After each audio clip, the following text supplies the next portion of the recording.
Hello everyone, আজকে দেখাবো হচ্ছে মুগ ডাল রান্নার রেসিপিটা। আর এই মুগ ডালটা আমি রান্না করেছিলাম কাতলা মাছের মাথা দিয়ে। তো কিভাবে রান্না করি সেটাই আপনাদেরকে দেখাচ্ছি। এখানে হচ্ছে আমি মুগ ডালটা ভালো করে ধুয়ে সিদ্ধ বসিয়ে দিয়েছি। তো মোটামুটি কিন্তু সিদ্ধ হয়ে গিয়েছে। এই পর্যায়ে হচ্ছে আমি দিয়ে দিব পরিমাণ মতো লবণ এবং হচ্ছে কিছু কাঁচামরিচ। তো স্বাদ মতো লবণটা দিয়ে দিব, আর দিব হচ্ছে কিছু কাঁচামরিচ। আর এখানে অনেকগুলা কাঁচামরিচ দিয়েছি, ফ্লেভারটা সুন্দর আসার জন্য আস্তই দিয়েছি। দিয়ে এখন ভালো করে ডালটাকে ফুটিয়ে নিব। এরপর দিলাম পরিমাণ মতো হলুদের গুঁড়া, দিয়ে কিছুক্ষণ নেড়ে চেড়ে এখন ডালটাকে একটু হালকা গাঢ় করে নিব। আর এই পাশ থেকে হচ্ছে কাতলা মাছের মাথাটা আমি ভালো করে ভেজে নিব।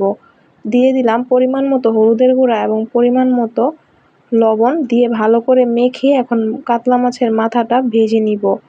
তো এখানে হচ্ছে 2টা মাছের মাথা রয়েছে। তো মাথাটা আমি আর এত ছোট ছোট পিস করিনি, এটা ভাজার সময় ভেঙে দিব। তো কড়াইতে পরিমাণ মতো তেল দিয়ে এখন মাছের মাথাটাও ভালো করে ভেজে নিব। একেবারে মচমচা করে কিন্তু ভাজতে হবে, লাল লাল করে ভাজতে হবে, তাহলে কিন্তু ডালের মধ্যে দিলে সুন্দর একটা স্মেল লাগে আর খেতে অনেক বেশি ভালো লাগে। তো নিচের পাশটাও ভাজা হয়ে গেলে আমি মাছের মাথাগুলো উল্টিয়ে দিলাম। ভালো করে একেবারে ভেজে নিব যেন সুন্দর করে ভাজা হয় আর দিলেও অনেক বেশি ভালো লাগে। তো ভাজা হয়ে গেলে সরাসরি কিন্তু আমি এই মাথাগুলা ডালের মধ্যে দিয়ে দিব, একটু ভেঙে চুরে দিব আর কি। তো এখন হচ্ছে আমি মাছের মাথাগুলা সরাসরি ডালের মধ্যে দিয়ে দিলাম। দিয়ে এখন হচ্ছে আবার কিছুক্ষণ সময় ডালটাকে একটু ফুটিয়ে নিব।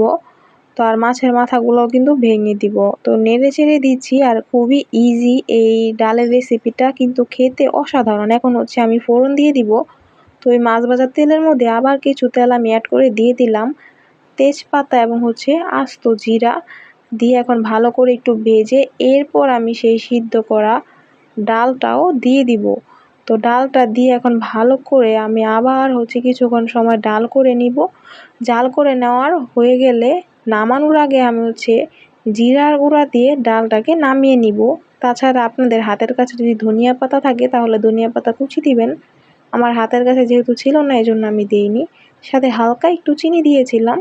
তো ডালটা কিন্তু মোটামুটি রেডি, আর কিছুক্ষণ সময় একটু জাল করে নিলেই হয়ে যাবে।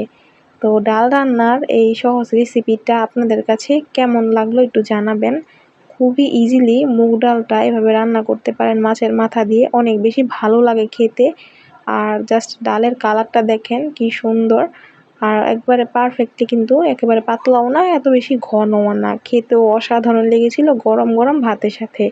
তো আজকের রেসিপিটা এই পর্যন্তই ছিল। যদি আপনাদের কাছে ভালো লেগে থাকে অবশ্যই লাইক কমেন্ট শেয়ার করে পাশে থাকুন।